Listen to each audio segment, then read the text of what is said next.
In Revelation chapter 17, there is a discussion concerning an end-time system. And this end-time system is going to be composed of 10 governmental units, and they're going to be called kingdoms. And in verses 12 to 14, it shows very clearly that this particular system is going to fight Jesus Christ at His return. So it can be no other time setting than at the very end of the age before Christ literally descends to this earth. Now in verse 3, it says, "So He carried me," this is a spirit carrying John, "away in the spirit into the wilderness. And I saw a woman," or a great false church, "sit upon a scarlet-colored beast." Now, a scarlet color is derived, if you look it up in a dictionary, from red and yellow base. And the predominant color is red. And what do we have on the world scene today? A beast rising out of the nations. All nations of the world at one time. There is but one group of nations that are combined today that fits the description of this. And it is not the common market in Europe.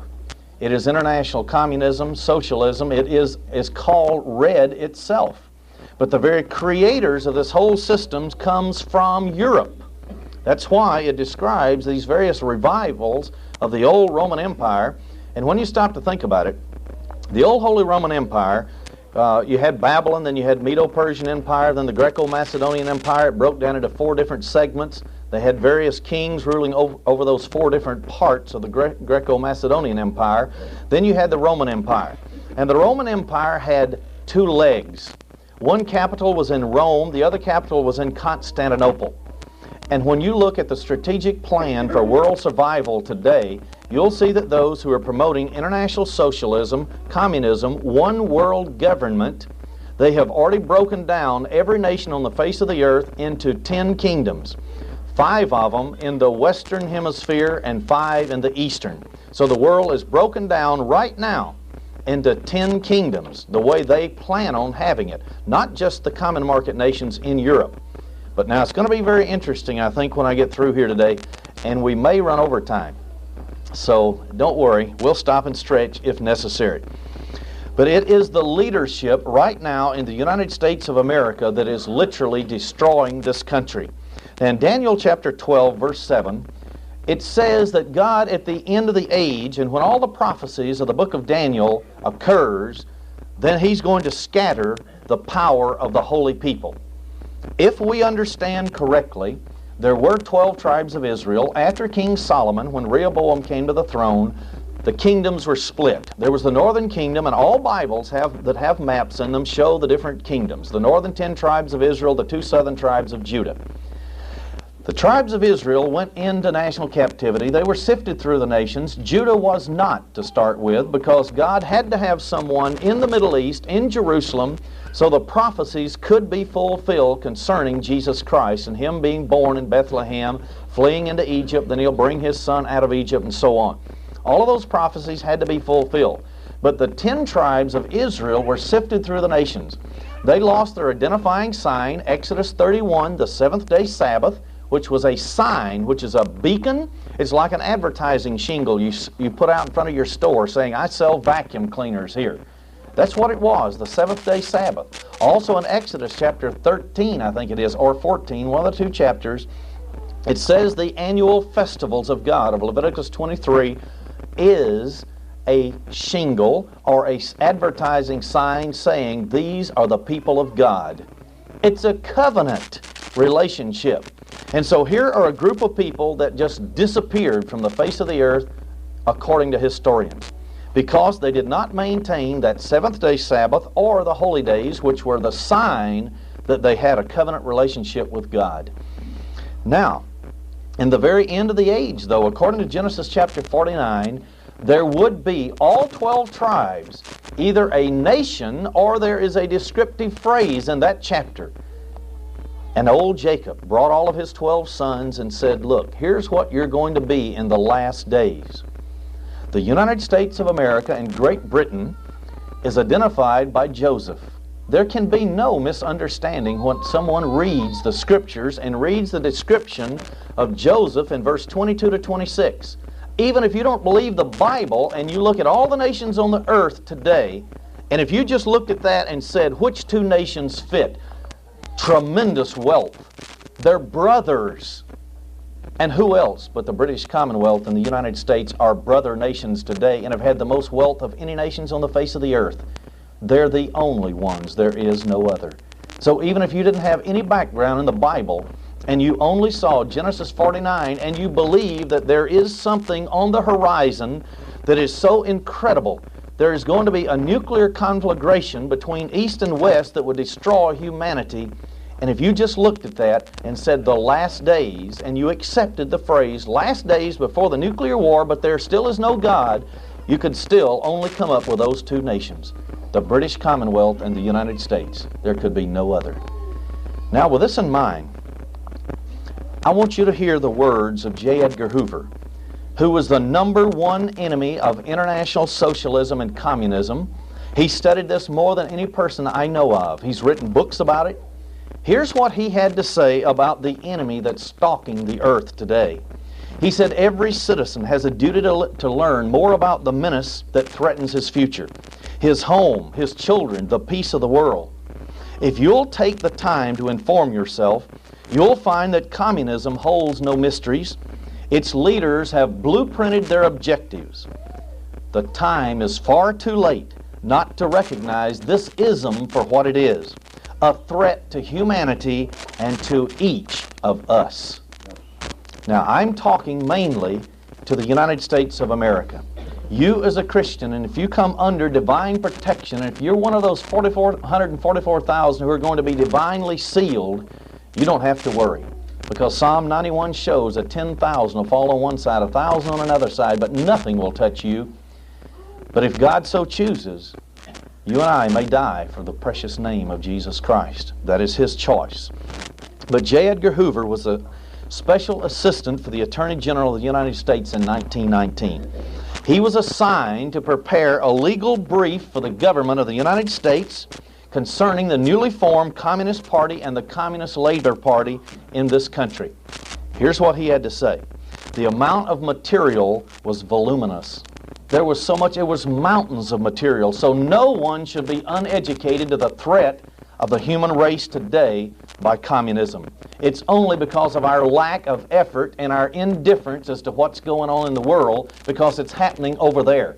But before I'm through here today, I'm going to show you that there are Soviet troops 50 miles off the United States border in Mexico, according to the latest intelligence reports. 90,000 Mongolian troops there today. They're not there on friendly terms either. He said he prepared party statements. He received their resolutions, their platforms, their new accounts, manifestos, and the very first documents of all the international or American Communist Party. He studied all the writings of Marx, Engels, Lenin, and he studied all the activities of the First, Second, and Third International.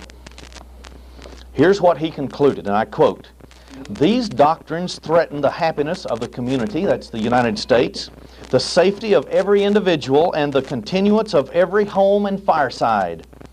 They would destroy the peace of the country and thrust it into a condition of anarchy, lawlessness, and immorality that passes imagination." Now this is J. Edgar Hoover in 1919, at the very founding of the Communist Party in the United States. Has he been a prophet on this? Has his studies come true? Have we been deluged in a cesspool of immorality? Every pornographic book that you can find, over 109 of them, in our local 7-Eleven stores, which is the biggest purveyor of pornography in the United States. 7-Eleven stores. He went on to say, in 1958, 39 years later, "Today, as I write these words, my conclusions of 1919 remain the same. Communism is the major menace of our time.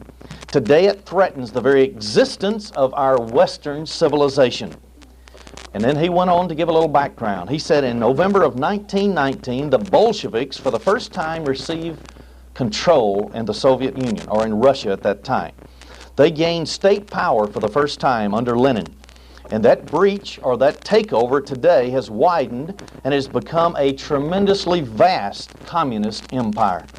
And the attack on other nations is being pressed continually. And their one goal is that their one goal above all other minor goals is that the United States of America will one day fly a flag with a hammer and sickle. That is their goal. That is the greatest goal of the communist empire today, because Christianity is the number one threat keeping them from their world takeover. They believe with all of their heart that they are destined to rule the world. I mean, when you have a conviction like that, this is just like the zeal of the New Testament Christians in the first century. The Christians at that time, they had seen a risen Jesus Christ. He wasn't dead. He wasn't in a tomb stashed away somewhere. He was risen. They had touched His body. And so they went out with a zeal that has been unparalleled until the 20th century. And now there is another ism in the world. And that ism is trying for global takeover. They want to do away with our way of life in the United States. This is a false materialistic religion, and it is a religion. And I'll prove it in just a minute. It would strip man of his belief in God, the true God of the Bible, his heritage of freedom, his trust and love one toward another, justice and mercy. All these things would be stripped away. Under communism, every person under the hammer and sickle would become a 20th century slave. There is no doubt about it. The nations that have already been overrun have proven it. Ever since 1919, and many of you are old enough to remember the rise of the Bolshevik Revolution, you can see that the Communist Party all over the world is dedicated to overthrow every nation. And today its dedication and its conspiratorial group in the United States is using the most modern techniques to bring every one of us under control. There is no doubt, according to J. Edgar Hoover in 1958, and that was 30 years ago nearly, that America was the #1 target in the world for international communism.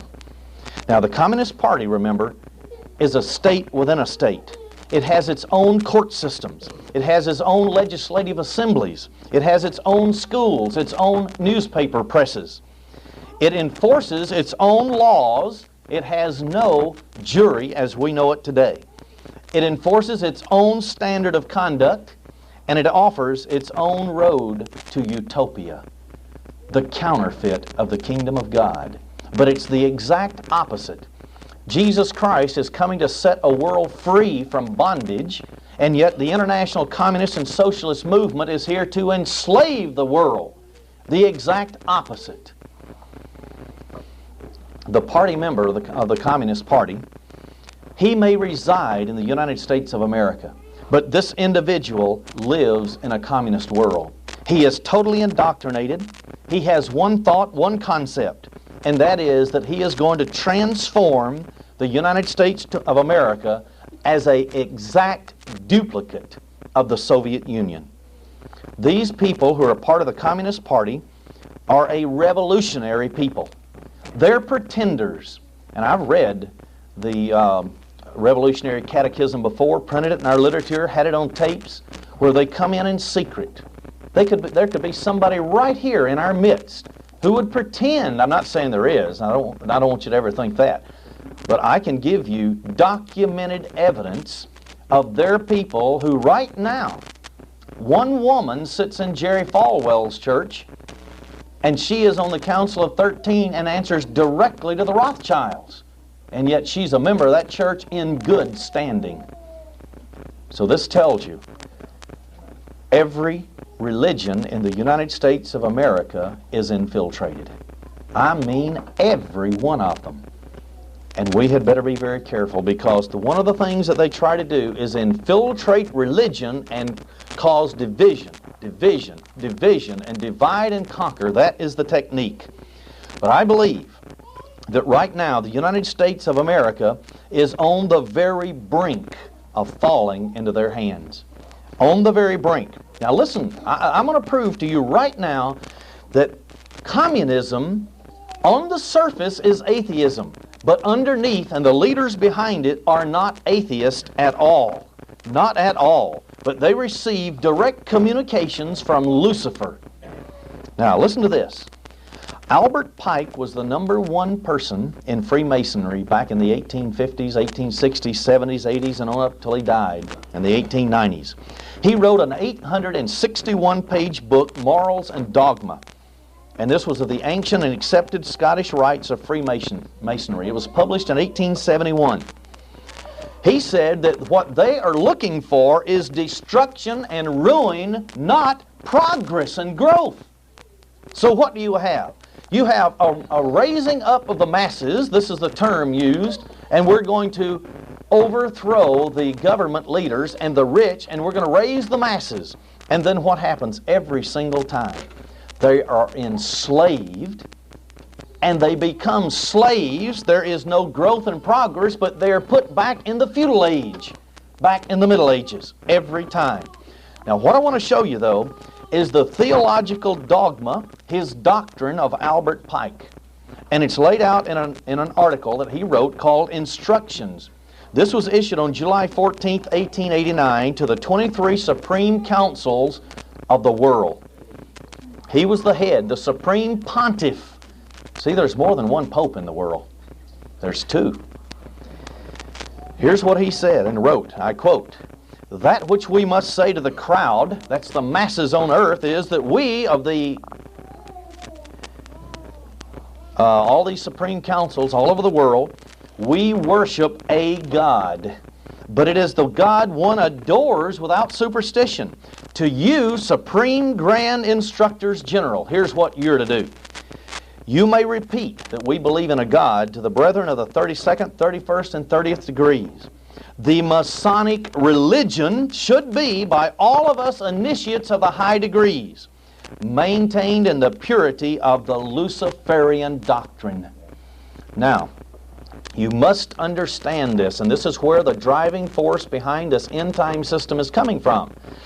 You and I believe in Jesus Christ, God the Father, the true God of the universe. They believe that Lucifer is a God equal to Jesus, or as they call him, Adonai. And then Lucifer is the God of light. But Adonai, Jesus Christ, is the God of darkness. And he hates humanity, he hates science, and that's all because of the Middle Ages. In the Catholic Church, the suppression of inventions and so on, and the suppression of knowledge. And so they come up with the idea that the true and the living God hates all science, all modern doctrines, or modern technology and so on. And so these people serve Lucifer just like you and I are as zealous for Jesus Christ. Now, when you understand that, but they believe that they are destined to rule the world just like you and I believe we are destined to rule the world under Jesus Christ. Now can you see why there is such fervor and why there is such zeal for the overthrow of every nation on earth to bring it into subjection to Lucifer? And yet the initiates of the lower orders, the dupes that they use, have no concept of what's going on. And they go on to describe in their literature how that they believe that there are opposites in the universe. There is the God of light, the God of darkness. There is opposites. And so they are following the true and the living God. Now, according to Mr. John Todd, who was on the Council of 13, he was a wizard. Witches and wizards? Okay, he was a wizard on the Council of 13. And this man received his direct orders from Philip Rothschild of the City, downtown London, England. The City is not a part of the British Empire. It's an independent city like the Vatican, and it's controlled by the Rothschilds. The Bank of England is there, and so on. And he received direct communications from the Rothschilds. He was converted out of the Illuminati, and he said, oh, if you don't believe the Illuminati exist, you're in for a big surprise. Because all they've done is gone underground, changed their name. They're now the Council on Foreign Relations in the United States. They're now the Trilateral Commission in the United States. And those two groups of individuals control every office of importance in the United States government today. They totally control the State Department and have placed Zionist representatives on every important and strategic place in that government. Now do you understand why our government never makes a decision for our benefit? Why they never make a decision to stop international communism? Now do you understand why General Douglas MacArthur, the greatest general that we ever had in the United States, who wanted to go on from Korea and bomb Russia and obliterate the communism from off the face of the earth, why he was brought home? And do you understand why General Patton wanted to go on and march right on through Europe and destroy communism, was killed? He was murdered in a hospital. Oh yes. All of these things are there because our government has been totally taken over by these people. Now, let's go just a little further. J. Edgar Hoover also said that the words of Russia's very top party leaders, and I want to quote some of those, but I want to give one other piece of material first. Now, many Americans do not realize, or 99% of all Americans do not realize who their real enemy is. They don't comprehend because they're just wide open, because in Christianity you don't go around suspecting other people all the time. You think the good of people, not the worst of people. So they don't have any concept as to who the enemy of the United States really is. They don't even know what the word Soviet means and what it would mean to have a Soviet flag flying over the United States of America. So I think we need to investigate. In June of 1957, Nikita Khrushchev made a prophecy on national television right here in the United States. He was interviewed, and here's what he said, I quote, "I can prophesy that your grandchildren in America will live under socialism. And please don't be afraid. Your grandchildren will not understand how their grandparents did not understand the progressive nature of a socialist society." Because you see, they're using our schools today to so indoctrinate our children to alienate them from us and the pure constitutional government that we once had under a republic, that now there are two different societies living among each other. The older people who can remember when we were a republic under God, and then those who are coming out of the last 20 and 30 years out of the public schools, and now they are totally indoctrinated with Social Security, socialism in every way. If you're out of a job, just go down to the unemployment office. They have every social problem or program there is in this country, and we don't even realize that's them that is promoting it. Here we have the communist movement. On one hand, they always create a thesis. They say, here's the objective we want to reach. Then they have an antithesis over here. So they create a problem so that we will move closer to the middle, and what are we doing? Moving to their side. And so here in the United States of America, we have totally become socialized. All we need is a dictator right now. All 10 planks of the Communist Manifesto are in place in this country. All 10. Well, there was a man by the name of William Z. Foster. He was the former national chairman of the Communist Party of the United States. He predicted in a paper that he put out, a book, in 1949. Here's what he said. The book was called The Twilight of World Capitalism. In other words, we're going under, and this is a twilight. We're going to come into darkness in this country. He dedicated that book to his grandson, who would one day live under a communist United States. Now, these words were from top party leaders right here in the United States, the very highest ranking people in our government. Now, the communists are not thinking of way down the line 100 years from now. They're talking about your lifetime, my lifetime, the lifetime of our children. Now, think for a minute. 7 decades ago, international communism overthrew Russia and became the Soviet Union. Today, 70 years ago, actually 68 years from then to today, we see roughly now 60% of the world's population under the hammer and sickle. We see 50% of the land mass of the earth under the hammer and sickle. And yet a few years ago, the communists were saying, look, we're just an island surrounded by capitalism. And yet today, the reverse has taken place in a few short years. The change is dramatic because, you see, the communists have marched into the Middle East. Not the Middle East, but Central Europe, Germany. They've split up Germany. They've taken all of Central Europe, Yugoslavia, Czechoslovakia, All of those nations, Hungary, the Balkans, they've stretched their hands and their hidden tentacles even into the Middle East. They've got Khomeini in Iran. They're down into Africa with Ethiopia, Chad, many other little nations down in there. They've moved into Africa. They've taken over about 1/3 of Africa. Central America and South America, the largest country in South America, Brazil, is now communist. You have Nicaragua in Central America. And now you have Mexico with a communist leader in that country. And now all he has to do is clamp down. And they've already started the procedure of going into every police department in Mexico to let them know that the army is the true rule of that country. Well, the communists firmly believe they are destined to conquer the world. This belief is held in the United States of America. There is no doubt, because they have a very disciplined party, a hardcore small group of fanatical members. That's exactly what they are. I mean, they don't just go to baseball games. While we're watching baseball, football, while we're having all the fun of going to the movie theater and so on, they're plotting. They never stop. They have one goal in life. See, they know what the word total dedication means. They have but one purpose in life, and that is to enslave you, to enslave me, and to bring about what they call a utopia, because they think we're just a herd of cattle, and we cannot, under any circumstances, we don't know the best for ourselves and for anybody else. They are the only ones that can rule. They're the only ones. Well, that leaves us very inferior. Well, under communism in the United States, a very tiny minority of people, no more than from 10 to 20 men, would have absolute total dictatorial power. They call it the dictatorship of the proletariat. And it would be established all over the United States.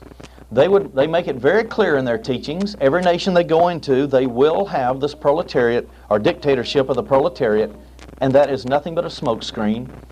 The individuals in that country have nothing to do with the leadership or government procedure. It's just a handful of individuals.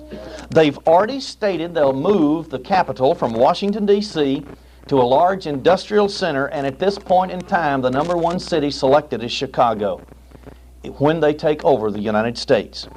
They will do away completely with all national, state, and local governments. They'll just be eliminated. There'll be a Soviet, which means councils, various Soviets created all over the country. And these handful of men will rule. There will be no courts. There will be no lawyers. These people, these Soviets, would consist of local Communist Party members who are hardcore, who have been proven over years that their dedication to the party is true. They'll depose every mayor in the United States. They'll depose every chief of police. They will liquidate every minister. This is in their plan. They will liquidate every person who is self-employed or who runs a business. Any college graduate, they will liquidate them. Because you see, they can have no one left that is a threat.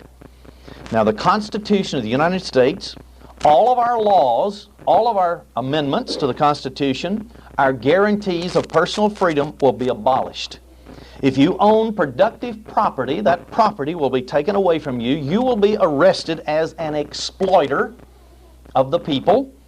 You'll be hauled off before a revolutionary court, and you'll be sentenced to a concentration camp. Right now, as I'm speaking, there are already 37 concentration camps, 10 new ones being built, and 27 others that are being revitalized and remodeled, and there are people in some of them right now.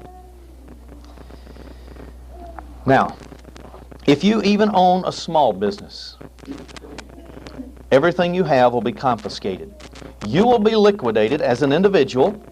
All your bank deposits will be taken. Your home will be taken. Your business and every related personal possession you have will be confiscated. It'll become a part of the state. Now, this is the scheme already laid out and blueprinted. Now, in 1967, a spokesman for the United Nations organization verified everything I just stated. And it was published in a newspaper. This is the United Nations organization, which is supposed to bring about peace for the whole world, and yet it will bring about a communist world government. The revolution in this country will affect every man, woman, and child in America. The communists don't propose to remodel our government under any circumstances. They're going to tear it to the ground. There will not be one vesture of our government left intact. They will create their own government. They will rule it. It will not be tailored to anything that you and I have ever known in the past. The communists are the ones who tell us. I'm going to read their own words. I quote, "The principles upon which a Soviet America would be organized would be the same in every respect as those which guided the Soviet Union." End of quote. Look at the Soviet Union. This is the future of our brothers and sisters out here in this country in the flesh. And it's also going to be the future of many of us and many other so-called Christians who will not give themselves fully to Jesus Christ. William Z. Foster, who was a long-time head of the Communist Party and the movement in this country before he finally died, he's boasted openly that the Communist Revolution, after they actually come into power, would develop even much more swiftly than it did in the Russian Empire, because we have much more modern technology in this country. We have major controls that can be implemented even before the revolution. One of those started October 1st, 1985 by the Internal Revenue Service of the United States of America. And I'm going to show it to you in just a moment. All industry in the United States would be nationalized. This is the future of America under the hammer and sickle. All farms would be taken away from their owners. A small businessman will be just as guilty as a large businessman. Both must be liquidated so they'll not stand against the new government. All rents, any property that you would own and collect rent from, all profits in business and insurance would be liquidated. Occupations would be eliminated. They would be termed useless and parasitic. Some of those are wholesalers, jobbers, real estate men, stockbrokers, advertising specialists, traveling salesmen. All these types of businesses, many, many more would be eliminated. And the number one occupation that's going to be eliminated is lawyers. Because you see, under a Soviet America, they have no such thing as lawyers, because you have no trial. And it's that simple. Action would be drastic once they complete their revolution. It would be immediate, and you would have no appeal whatsoever. An armed Red Guard would enforce the orders of the party. Hotels would become, and country clubs and so on, would become used by the so-called workers. But the workers, who are they? They're the top party bosses. These are the people in total charge. So they would live in absolute luxury. And you and I would be assigned certain jobs and certain businesses and so on, whether it's the mines or somewhere else, we would be given a certain amount of money, and that's all you would live on.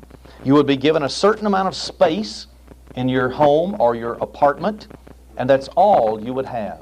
You would be dictated to as to how many children you can have, and if you violate it, you'll be liquidated. You see, these people mean business. And we don't comprehend what they're doing in other nations in this country, because the news media in this country is totally taken over and controlled by them. The press in this country would be totally muzzled, just like it is in the Soviet Union. Free speech would be forbidden. I would never make another speech like this. Complete conformity to every rule they lay down would be demanded of you. If you expressed any opinion whatsoever that would be contrary to the party line, you would disappear. And that disappearance would serve as a lesson to anyone else. Fear. Perfect love casts out fear. The love of God is in us, see, and it casts out fear. But when you have Satan and his demons, the opposite is true. They control through fear, and therefore love cannot be generated anywhere, even between husband and wife, because they are in total control, and each one of you are afraid maybe my husband or my wife is going to be an informer You can't even talk to each other because they use a third of the population to inform on everybody else. Fear becomes the enforcement technique. Movies, radio, television would be taken over by the government agencies, and they would be used for propaganda. Churches wouldn't be completely shut down to start with, according to J. Edgar Hoover. But they would be so heavily taxed that finally you and I would have no money to meet the taxation, and all of our property would be forfeited to the state. Religious schools would immediately be liquidated, and all those leaders of those schools would also be liquidated. Clergymen would be the first one to either accept the party line that God does not exist and atheism is the move of the future, or else they would be hauled off and you would never see them again. Children would be placed in nurseries. Now do you understand why Walter Mondale and Ferraro wanted to pass legislation in the House of Representatives and the Senate? And they introduced bills and their names are affixed to it to create a whole series of nurseries and preschools all over the United States so that mothers of all ages would be required to let their children from birth go there so they can indoctrinate you, your children, in international communism, one-worldism, globalism. Women would be liberated. Truly they would, just like they're trying to get whatever the amendment is now, the ERA. Because in the Soviet Union, women lay bricks and concrete blocks. They work in 30 below zero weather right alongside the men. You want to be liberated? That's exactly what they're going to do to you, ladies. They're going to liberate you, and they're going to put your children in little nurseries and so on in schools, state schools, and you may see them on the weekend so that you can be free to work right alongside all the rest of the men. Now this picture of a communist America, I have not overdrawn it. I haven't done that because I want to read to you now the words of William Z. Foster himself when he first founded the Communist Party. Quote, "Under the dictatorship, all the capitalist parties, Republican, Democratic, Progressive, Socialist, will be liquidated. The Communist Party functioning alone as the party of the toiling masses. Likewise will be dissolved all other organizations that are political props, including chambers of commerce, employers associations, Rotary clubs, American Legion, YMCA, such fraternities as the Masons, because see, only the 33rd degree and up are going to be the rulers of this government, and once they've taken over the world, they don't need from 32nd degree down anymore. The Odd Fellows, the Elks, the Knights of Columbus, all will be liquidated." Just think, if you belong to 2, 3, or 4 of these organizations, they have a right to kill you 3 or 4 times, don't they? It only takes once. One time. This is the schedule of events that the Soviet Union and their world globalism has for you and me. Communism is many things. Many things. It's an economic system. It's a philosophy of life, a total way of life. It's a political creed. It's psychological conditioning of the mind. It's an educational indoctrination. It's a directed way of life. And I want you to understand this phrase. Communists want to control everything. Where you live, where you work, what you're paid, what you think, what streetcar you ride, what bus you catch, whether you drive an automobile, whether it's a big or small automobile, whether your children has a bicycle, how many children you have, where they're educated, if they're educated, what you may read and write and what you must not read or write. They want to control everything in society down to the minutest detail. Total control is what they're offering, even how much cream you put in your coffee, or whether you're allowed to drink coffee or not. This is international communism, and this is what William Z. Foster says that America is going to be like. Now, I want to present something now. I don't want this to scare anyone, but this is exactly what took place 3 days ago in the United States of America, October 1st, 1985. Remember, I made the statement, William Z. Foster's statement, that communism want to control everything. Everything. And then remember, there is a scripture in the Bible called Revelation chapter 13, verse 16 to 18. I'll just quote it from the New International Version. He also forced everyone, small and great, rich and poor, free and slave, to receive a mark in their right hand or in their forehead, so that no one could buy or sell, that's economics, unless he had the mark, which is the name of the beast or the number of his name. This calls for wisdom. If anyone has insight, let him calculate the number of the beast, for it is man's number. His number is 666. I want to read to you parts of an interview. There was an agent of the Internal Revenue Service for 20 years, and he retired. His name is Mr. Paul DeFoss. He is a member of as president of the National Coalition for IRS Whistleblowers. Now, a whistleblower is someone who overlooks IRS activities and tells of the wrong activities and the illegal and criminal activities that the membership running the IRS has been engaged in. Now, this man is serious in what he's talking about here. His reward for telling the American people what I'm about to state to you has been the following. He has had every type of legal pressure that could be brought to silence him, as well as illegal acts such as burning his house to the ground. He went to court, and the chief of the fire department was approached by the IRS ahead of time. Before the trial took place, he was asked to back off, and I want to quote you the sentence he made under oath before the judges. I was asked to back off the arson investigation by the IRS.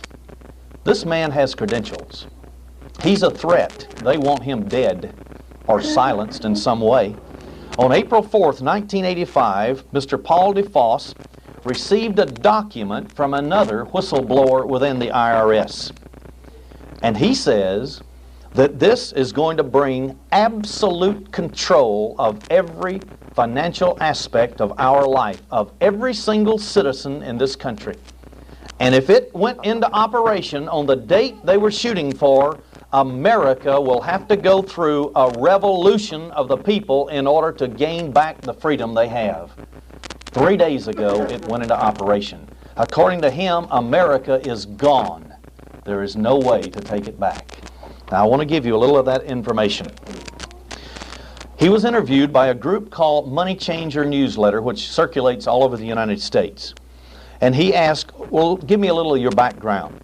He said, currently I'm a CPA in private practice in Pocatello, Idaho.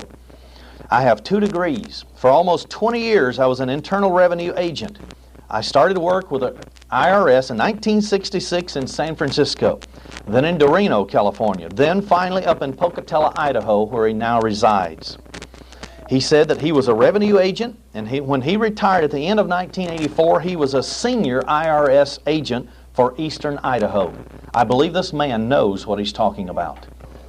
He has the credentials to back up everything he says. Then Money Changer asked him a question. The interviewers from Money Changer made this statement in preparation for asking other questions in the interview. And this is what the Money Changer interviewer said. Let me tell you why I was so riveted by what you said in Chattanooga on May 4th, 1985. For the last 3 years, I've been continually warning my readers that the pieces of the puzzle looked as if somebody in the government was trying to put together a financial system down to and including daily financial transactions that would make it impossible for you to do anything that the government didn't know about. In other words, I could see all these peripheral pieces of the puzzle coming together. The Internal Revenue Service's big push recently to have a taxpayer identification number, TIN, or a personal identification number, PIN, on every piece of paper. Companies would be required to issue Form 1099 for all their transaction partners.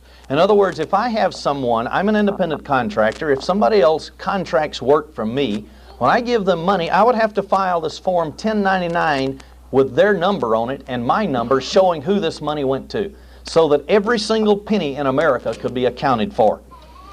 Then he said the big push to do away with cash and cash transactions, and of course the Bank Secrecy Act of 1970, to name only a few of the pieces.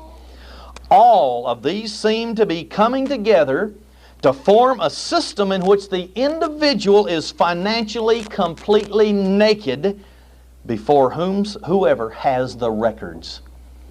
Now do we begin to see what is taking place? They're going to get us economically first, so that you and I cannot stand up against them in any way whatsoever. There would be a record made of literally every business transaction. Now obviously, I'm not talking about people who are breaking the law or anything like that. I'm talking about an incredible invasion of privacy on the part of the government, and a threatening invasion of privacy. So he's talking about everybody, not criminals, but individuals like you and me who have no criminal records, who are good citizens. And yet they're compiling records on every single person. Now, you might remember there was a big fuss on television last year on the news where people were complaining that the IRS were not getting back their refunds fast enough. I'm going to tell you why. I know what the IRS said. They're just overloaded. They're doing the best they can. But before I go on with this interview, I'm going to tell you why.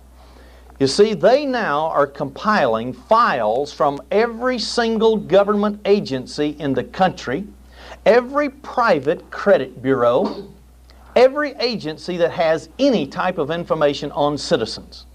They're feeding it into their supercomputer system that now they have available to every IRS agent in the country.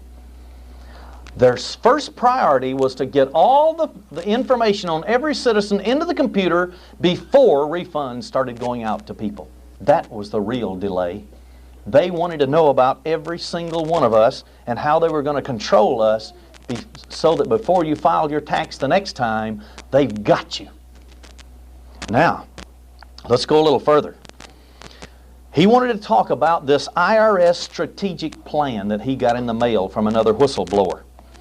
So Mr. DeFoss said he had no idea how long that this had been in preparation, how long they'd been planning it. But he said there is a date which a signature is on May 9th, 1984. They know that they've been planning it since that time to go into operation October 1st, 1985.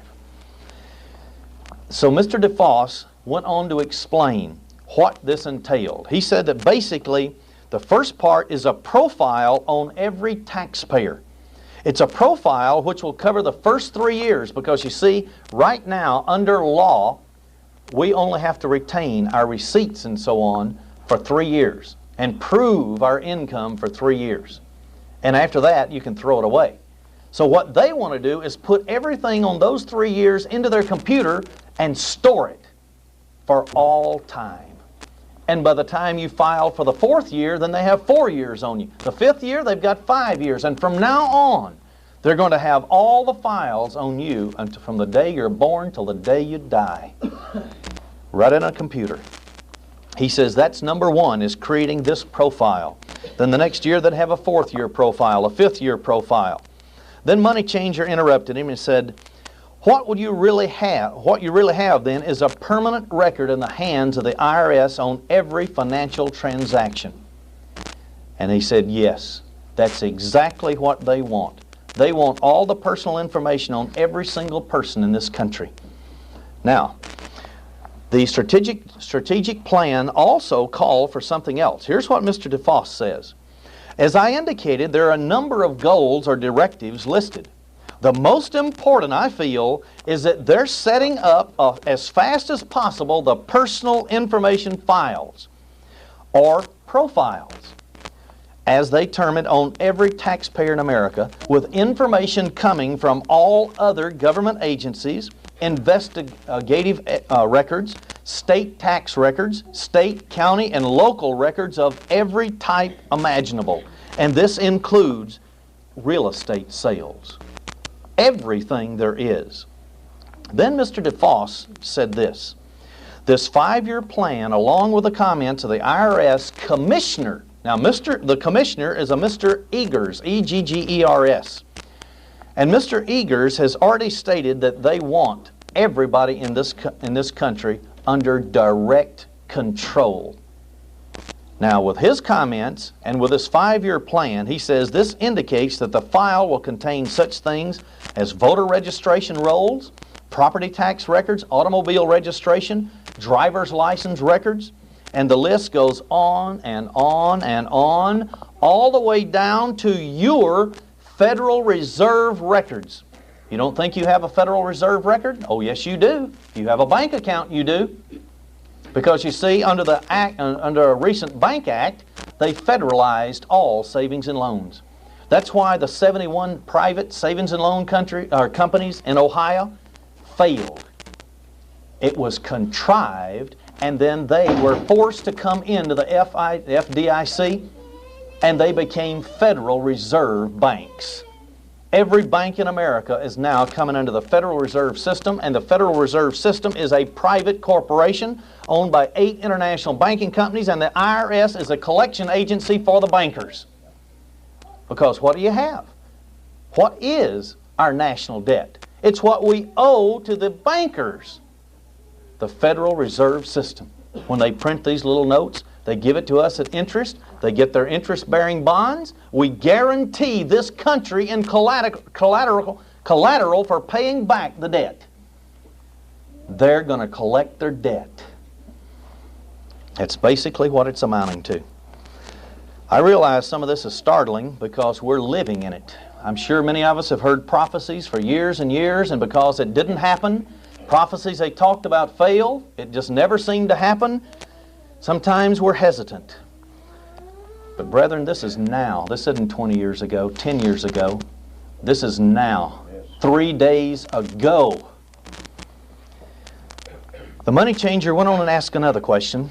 He said, let me see if I understand.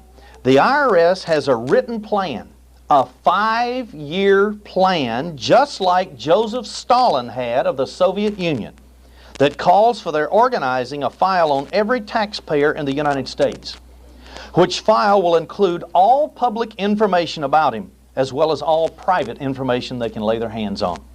Mr. DeFoss says that's correct. Yes, and the thing to remember is this 5-year plan doesn't mean they're going to take 5 years to compose it. Okay, this gets interesting. The strategic plan specifically states that by the fall of 1985, their 3-part plan for reorganizing will take effect. Now, and he specifically says at the end of 1985 fiscal year on September 30th, the next day it goes into effect, October 1st. Now, a part of this plan, and I'm just going to summarize some of this now for time.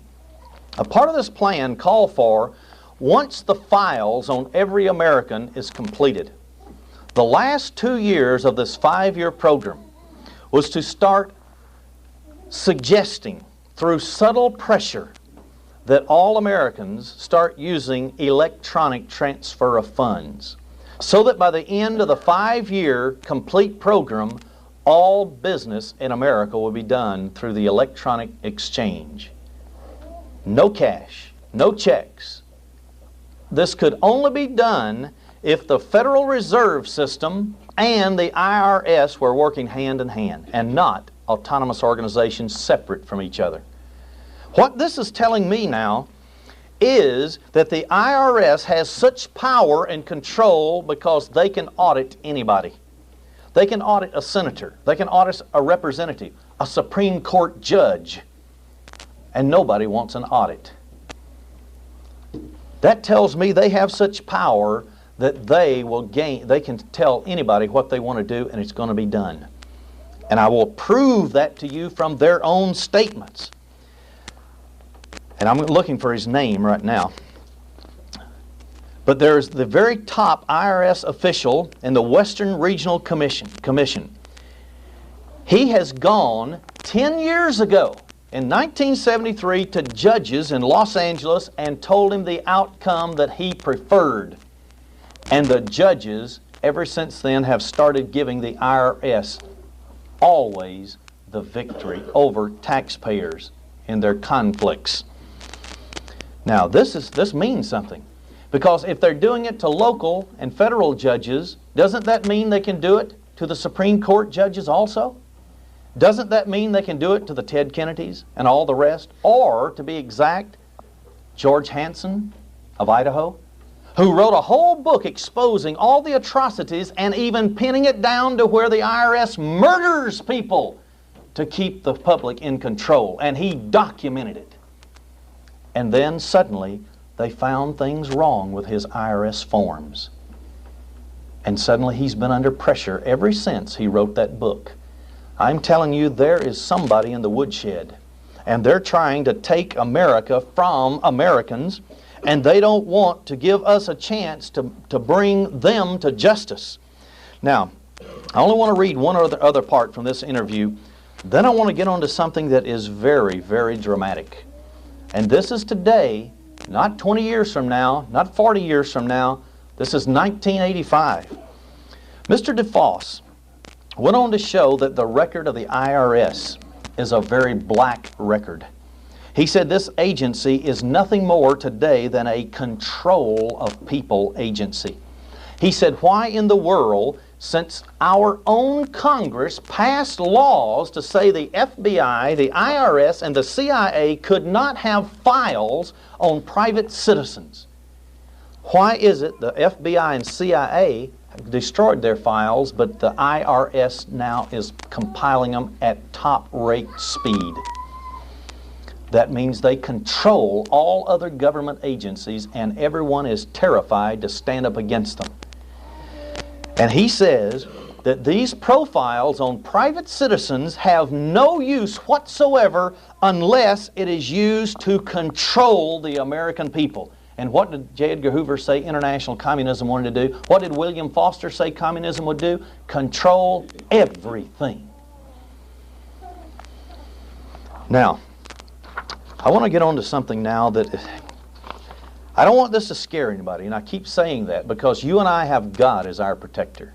But Bible prophecy is here, and I mean we're going to step right into it. There is going to be no way you and I, if we're going to live the next 5 years, are going to avoid being a part of Bible prophecy. So our confidence is in Jesus Christ, no one else. Now they are laying the groundwork through the IRS to totally control us over the next 5 years economically. They've already done away with the Constitution of the United States. We heard that in a sermon yesterday. We're under admiralty law and other types of laws, not the Constitution. You have no First Amendment rights anymore. You have none of these things. Now, right now, not yesterday, but right now, Colonel Jack Moore has already reported he's one of the greatest patriots in this country. He has inside informers in the government of the United States, people who are loyal to this country, and they feed information as to the truth as what's going on in the world to certain individuals.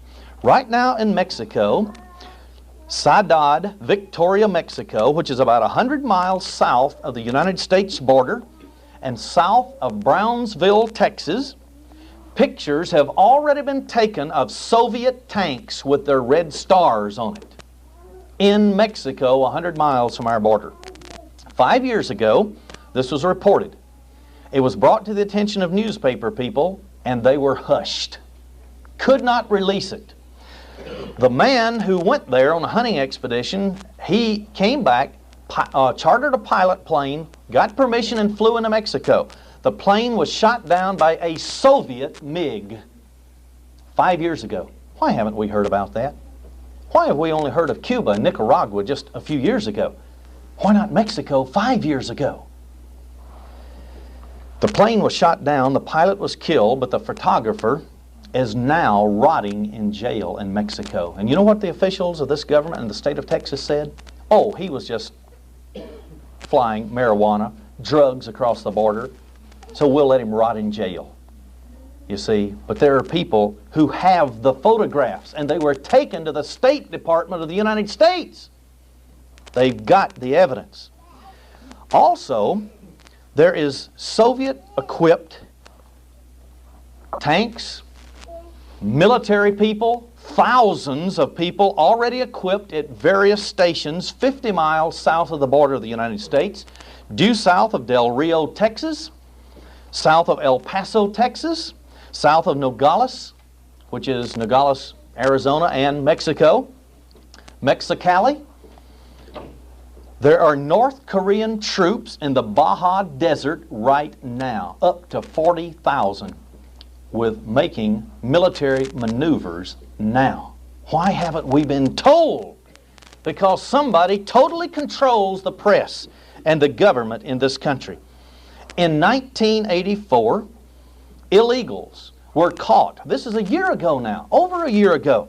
They were picked up. These were people who came across the borders. They were picked up carrying nuclear components where they were going to put them together at strategic locations from New Orleans all the way up the Mississippi and Ohio River basins and blow up every bridge at the specified time. This is already past tense, a year ago. There are right now 2 divisions south, only 50 miles south of the United States border. They have sent reconnaissance planes 200 miles into Arizona already, and our government never once made an attempt to stop it. Why? These are questions that I want to know. As a private citizen, incidentally, this will go out over radio, and I want some answers. For 4 years now, there's been 90,000 Mongolian troops in the Yucatan Peninsula of Mexico. They're a 4 to 5 hour trip from New Orleans across the Gulf of Mexico. 1/2 of all Vietnamese immigrants into this country, 340,000, are verified Viet Cong agents. They have amassed and have been given property south of New Orleans on the Delta area down there. They have been equipped with our tax money. United States government provided it with shrimp boats and so on that will haul up to 70 passengers each. Why? Unless they're going to make a trip across the Gulf of Mexico to the Yucatan Peninsula at a certain time and bring in 90,000 Mongolian troops. Our government supplied it all. They all live south of New Orleans. All military bases in the southwest part of the United States have had the vast majority of their heavy tanks and military equipment shipped to Israel in the Middle East. Our Mexican border is absolutely defenseless. In Ottawa, Canada, in 1984, the ambassador from Mexico made an official visit to Canada. During these official meetings, the Mexican ambassador became a little tipsy. What happens when you become tipsy? You begin to talk a little, don't you? This man stood up and had the audacity in this whole group to propose a toast between the Mexican delegation and the Canadian delegation at their soon-coming mutual border. They are going to eliminate the United States of America. Their target date for the Canadian and Mexican mutual border midway of the United States was 1986. I don't set dates. That's what he said. Now, with all this in mind, I want to mention one other thing. Pastor Everett Sullivan has been doing intense research, and he's had senators and representatives who are loyal to this country who've been doing the investigating. They now know, beyond a shadow of a doubt, there are 37 concentration camps in this country. 37. They're building 10 new ones. They're remodeling the other 27. They're found in Washington, Alaska, Oregon, Utah, Northern California. They already have 3 in the state of Texas. They have several in New Mexico and several in Arizona. And the World Herald newspaper in Nebraska, when they started asking what are all these concentration camps for, they were said, oh, they're only going to be detention centers for illegal aliens. Why so many? I believe they're for Christians. That's what I believe. Because Satan hates you and me, and if those who are formulating this international movement are worshipers of Lucifer, I believe Lucifer wants you and me in these concentration camps. And we're not going there to hold a Feast of Tabernacles. I've just got one more section. I hope you can stand this today. Also, there is another strategic plan. This strategic plan is for the bombing and the invasion of the United States. This has been discovered. It's already been written up, and it's been published openly, so this is nothing new, except it's newly published. The Russian Imperial War Plan for 1988. This is put out by the National Democratic Policy Committee. So somebody knows what's taking place in this country. I'm only going to march through a part of this for you. When there's 2 days before launch, there's going to be a large Soviet naval detachment that's going to come through over by Greenland, Iceland, and the United Kingdom. And they're going to come through. These are submarines in such speed that the British radar is not going to be able to keep up with them. And some of those ships are going to settle under the ice, under the polar region. And they're going to sit there and they're going to be prepared after the first strikes are over if the United States doesn't submit. Then they're going to be ready to fire and launch their missiles. With 1 day left, or 24 hours, the Soviet is going to put forces in place in Western Europe, right next to the borders. They're going to be unnoticed because they're going to be just called regular, normal maneuvers that they've been carrying on now for 2 years, right along the Western European border. At 0 hour, the Soviet ground-based lasers and ASAT weapons will attack the United States early warning satellites. It'll destroy some of those satellites and blind the others so the satellites can't show what's taking place on the Earth and transmit that information to our centers for those satellites. They'll have certain off-coast continental ballistic missiles that'll be fired from submarines. Still at 0 hour, they're going to have giant Typhoon-class submarines, and they're going to be armed with SSN-20 missiles. And they're going to leave their particular sites along the positions over the North Pole, the Arctic ice areas. At 0 time, when their launch takes place, they're going to have intercontinental ballistic missiles that are launched from Soviet Central Asia, and they're going to come up over the North Pole. And this is the shortest route to targets in the United States. Also, they're going to have other missiles that are located in Afghanistan and various areas in Western Europe. And they're going to strike all of our military bases in Greece, the Malta Islands, the various ones that we have in Spain, all through the Mediterranean and all through the North Baltic Sea. At 0 hours, they're also going to launch chemical and nuclear weapons that's designed to create a blast over targeted areas. That would literally damage our missiles that are in the ground in silos, and it would literally render, the radioactivity would render our missiles useless so that we couldn't even take off the ground. At 3 minutes after initial launch, the missiles from the first barrage would explode over and in United States coastal cities, including Washington, D.C., Boston, New York, Baltimore, Norfolk, Virginia, and New Orleans. 6 minutes later, high-altitude nuclear explosions over the United States, and it would disrupt satellite and ground communications by generating electromagnetic pulse. And the United States Minuteman missiles are pinned down now by the Soviet Union, and other explosions that they're going to set off. 8 minutes after launch, further nuclear explosions from the first barrage destroy or cripple North American Air Defense headquarters in Colorado Springs, Colorado, and the Strategic Air Command post in Nebraska. And the U.S. bomber fleet, all of its airfields under attack, will not be able to take off to retaliate against the Soviet Union. 15 minutes after launch, they say that more missiles would be fired from the off-coast submarines, and this would explode over targets in the midsection of the United States so that they could continue their pin-down effort. And they actually have drawings of all of this showing the cities and so on that are going to be destroyed. 20 minutes after launch.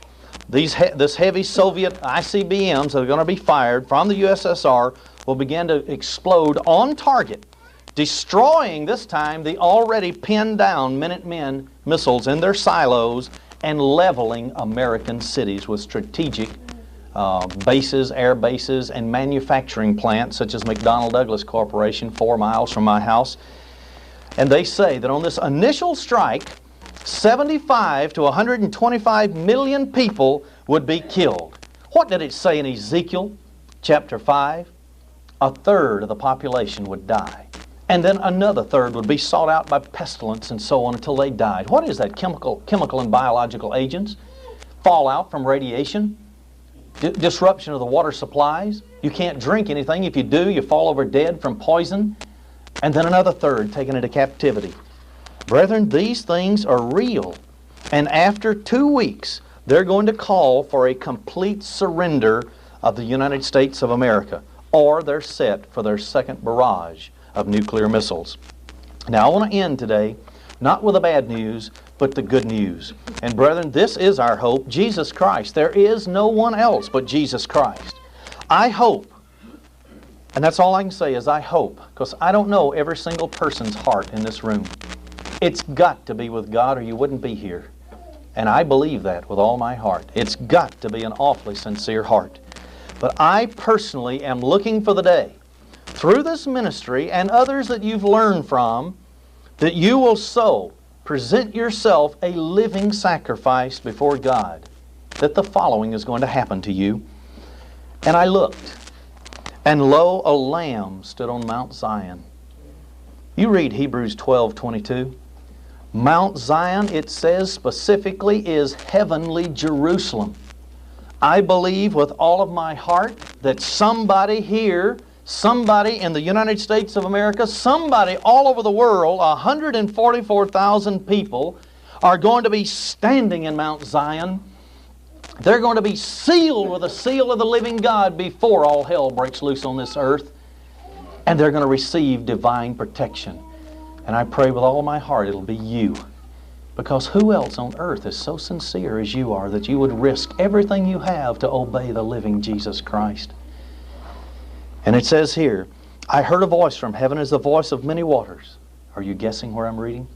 Revelation 14. Verse 2. And as the voice of a great thunder. And I heard the voice of harpers harping with their harps. I hope some of them will be you, only in tune. And they sung as it were a new song before the throne and before the four beasts and the elders. Read Revelation 4 and see what's before the throne. The four beasts, the elders, an innumerable host of angels. And God the Father sits on that throne. And no man could learn that song but the 144,000 which were, past tense, redeemed from the earth. Past tense. Verse 4. These are they which were not defiled by women, false churches, false teachings. For they're virgins. They went down into the watery grave of baptism. They came up and they're pure in God's sight. They have no sin. Their false affiliations in the past are washed away. And now they're following Jesus Christ everywhere He goes. These were redeemed from among men. The first fruits unto God and the Lamb. What does the day of Pentecost picture? I believe it pictures more than we've thought in the past. I believe that there's going to be 144,000 sealed from this terrible time ahead because they are with Jesus Christ. You don't have to agree with it, but I'm holding that hope out to you. Verse 5, and in their mouth was found no guile, for they're without fault before the throne. Brethren, why can I say to you, I believe that these people are going to be redeemed before the rest of mankind? Because all you have to do is read the rest of the chapter. Then it talks about a great angel that's going to fly through having the everlasting gospel, verse 6. And then he says, for the hour of His judgment is come, but these 144,000 are already at the throne. And then down in verse 9 he says, the third angel. So here is a sequence in order. The third angel says, if anyone worship the beast in his image and receive his mark in their forehead or in his hand, the same shall drink of the wrath of God. And then look down in verse 13. If all Christians are caught up to the sea of glass at the precise same moments, how could this statement be true? It could not. And I heard a voice from heaven saying unto me, Write, Blessed are the dead which die in the Lord from henceforth. If 144,000 are already standing before the throne with the 4 beasts, the 24 elders, the innumerable host of angels, how could more Christians die in the Lord if everybody's already up there? They couldn't. I want you to be there first. I really do. If you're there first, then there's another wonderful thing that's in store for you. Revelation chapter 19, starting in verse 6. And I heard as it were the voice of a great multitude, and as the voice of many waters, as the voice of the mighty thundering, saying, Alleluia. For the Lord God omnipotent reigned. Verse 7, Let us be glad and rejoice, and give honor to Him, for the marriage of the Lamb is come, and His wife has made herself ready. And to her was granted that she should be arrayed in fine linen, clean and white, for the fine linen is the righteousness of the saints. You, brethren, are going to adorn New Jerusalem. Oh, what a wonderful, magnificent thing that is, that you'll be in the presence of God forever. I think that's a wonderful thing. Because you see, Jesus Christ is going to come and save the world. You and I are going to help Him, because it says so in verse 11. I saw heaven open, and behold, a white horse, and He that sat on him was called Faithful and True, and in righteousness He does judge and make war. And then it describes Him, His brilliance, His glory. Then it's the Word of God, verse 13, Jesus Christ. And in verse 14, and the armies which were in heaven followed Him. And Joel 2, verses 1 to 11 says that it's the saints. Zechariah 14:5 says the saints are coming with Jesus. All the saints are going to be the armies of God.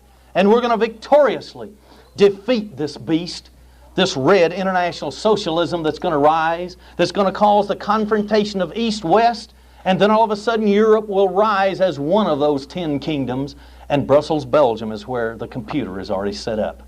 So, brethren, prophecy is coming. But Jesus Christ is above all. He's the great King. He's the great Lord. He's the great Savior of you. And He's going to save the whole world. God speed His return and give Him great glory, all inhabitants of the earth.